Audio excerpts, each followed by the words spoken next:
여러분 안녕하십니까? 3월 18일 목요일 KTN 뉴스입니다.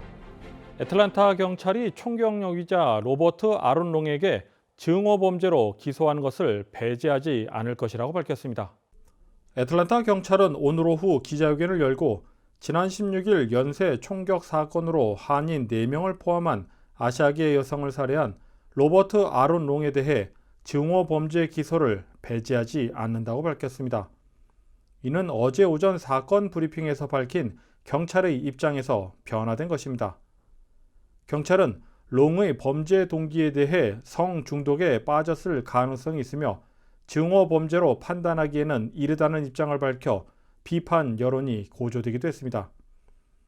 경찰이 이번 사건을 증오 범죄 가능성을 염두에 두고 수사를 하고 있느냐는 질문에 애틀랜타 경찰서 관계자는 우리의 수사는 모든 것을 살펴보고 있으며 우리의 수사에는 어떤 것도 논외 사항이 아니라고 답변했습니다.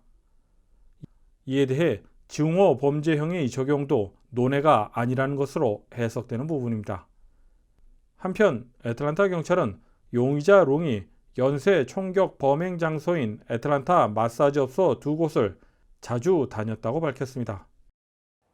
애틀랜타 한인 단체들은 오늘 오후 둘루스에서 이번 애틀랜타 스파 총격 사건과 관련해 증오 범죄 규탄 성명서를 발표했습니다. 애틀랜타 한인 단체들로 구성된 애틀랜타 아시안 대상 범죄 범한인 비상대책위원회는 오늘 오후 지난 16일 발생한 총격 사건에 대한 우리의 입장이라는 제목의 성명서를 발표했습니다. 비상대책위원회 김백규 추진위원장은 이번 사건은 명백히 아시안을 표적으로 삼은 인종차별 혐오 범죄라고 밝혔습니다. 이번 사건은 명백히 아시안을 표적으로 삼는 인종차별 혐오이다. 피해자들은 바로 우리의 가족들이다. 그 말을 들은 피해자들이 평생 동안 얼마나 나쁜 시간을 가질지 상상도 할 수가 없다. 이어 메트로 애틀랜타 정부와 경찰에 4가지 사항을 촉구했습니다. 메트로 애틀랜타 정부 및 경찰에 다음과 같은 사항을 촉구한다. 신속하고 공정한 수사 결과 발표, 특히 인종과 국적, 성별에 따른 혐오 범죄인지 여부를 명백히 밝혀 연방법, 주법으로 처벌하라. 아시안 및 유색인종들이 안심하고 지낼 수 있도록 안전 조치를 취할 것, 특히 아시안들이 거주지역 및 비즈니스에 대한 경찰 추가 배치 및 순찰 강화를 촉구한다. 메트로 애틀랜타 지역의 한인 아시안 커뮤니티와 최대한 협조하에 수사할 것. 오늘 성명서 발표 현장에 참석한 한인 단체장들은 아시안 혐오 범죄를 중단하라고 구호를 외치며 증오 범죄를 규탄했습니다. Stop anti-Asian hate crime. 한편 오늘 성명서 발표 현장에는 미 주류 언론사에서도 취재가 나와 이번 총격 사건에 대한 관심을 나타냈습니다. KTN 뉴스 스티븐입니다. 둘루스 경찰이 애틀랜타 스파 연쇄 총격 사건과 관련해 한인 사회에 깊은 애도의 뜻을 밝혔습니다. 또한 관내 수상한 정황이 목격되면 즉시 둘루스 경찰서로 연락해 줄 것을 당부했습니다. 둘루스 경찰서의 테도 샤도스키 공보관은 한국어 전단물을 제작해 배포 중이며 한국어 통역 서비스도 요청하면 제공할 방침이라고 밝혔습니다. 둘루스 경찰서 전화번호는 770-476-4151입니다.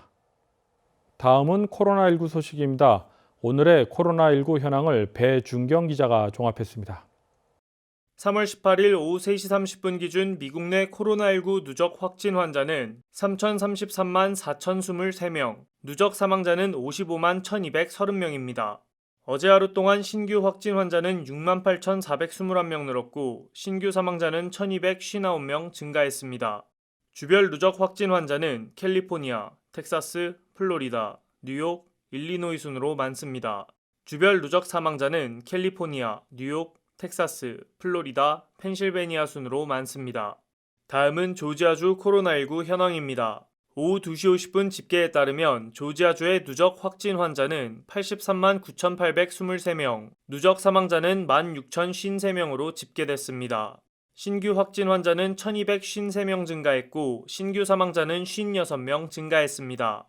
항원검사 양성 판정자는 누적 20만 994명, 신규 1,014명입니다. 다음은 카운티별 집계입니다. 귀넷 카운티 누적 확진 환자 82,337명, 누적 사망자는 962명입니다. 수요일 대비 신규 확진 환자는 97명 늘었고 신규 사망자는 4명 늘었습니다.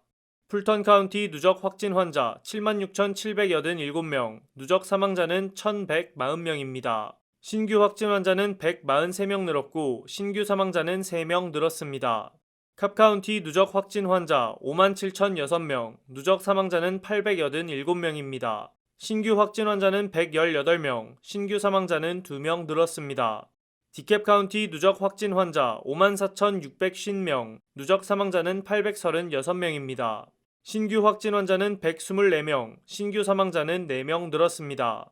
홀 카운티 누적 확진 환자 24,192명, 누적 사망자는 396명입니다. 신규 확진 환자는 19명, 신규 사망자는 2명 늘었습니다. 이상 오늘의 코로나19 현황이었습니다.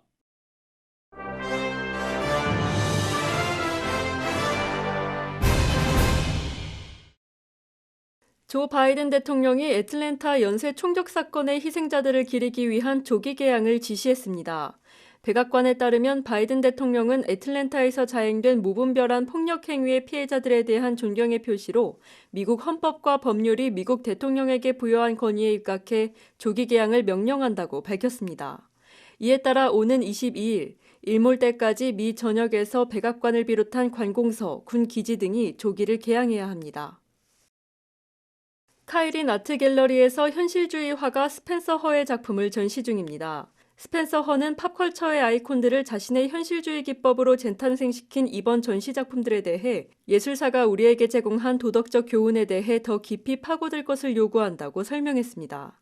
그의 작품에는 마리 앙투아네트나 브론치노 같은 인물들이 팝아트적인 요소와 함께 캔버스에 재구성되어 자주 간과하는 메시지들을 조명한다고 소개되었습니다. 카이린 아트 갤러리는 목요일부터 토요일까지 운영되며 정오부터 오후 5시까지 예약으로만 입장하실 수 있습니다. 애틀랜타 팔콘스가 팀의 리더이자 주전 쿼터백인 맥 라이언의 2021년 연봉을 재조정했습니다. 이로써 맥 라이언이 보장받았던 $2,100만 달러의 2021년 연봉은 2021년부터 2023년까지 3번의 사이닝 보너스로 분산됐습니다. 이번 재조정으로 인해 라이언에게 책정된 $4,000만 달러의 셀러리 캡은 $2,600만 달러로 줄어들게 됐습니다. 하지만 일각에서는 팔콘스 구단이 이번 드래프트에서 전체 4번째 순번으로 여전히 라이언의 은퇴 후 팔콘스를 이끌 쿼터백을 지명할 수도 있다고 분석하고 있습니다. 이번 드래프트의 쿼터백 최대어인 클램슨 대학 출신의 트레버 로렌스는 전체 1순위 지명으로 잭슨빌 제규어스 행이 유력한 가운데 팔콘스는 잭 윌슨이나 트레이 랜스 혹은 저스틴 필즈 등의 쿼터백을 지명할 수 있습니다. 이상으로 3월 18일 KTN 뉴스를 모두 마칩니다. 시청해주신 여러분 고맙습니다.